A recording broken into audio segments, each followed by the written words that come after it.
Guys, magandang hapon. Narito na naman tayo guys. Ngayon, magkikilo kami ng manok. Ito si Busing guys, magkikilo ng manok ngayon dahil may nag-order na 20 pieces. Hello. Yan. Oh, kita ka. Yan. Yan, yung broiler na manok.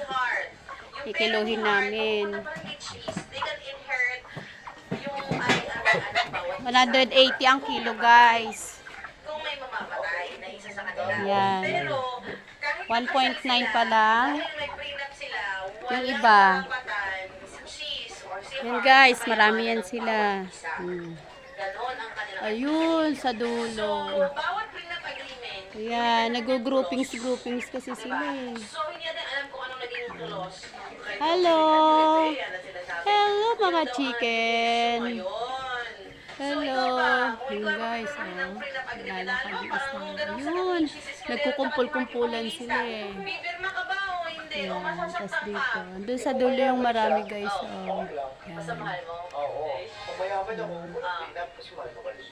Ayan. Siguro sobrang busog nila, kaya ganyan ang itsura nila, oh.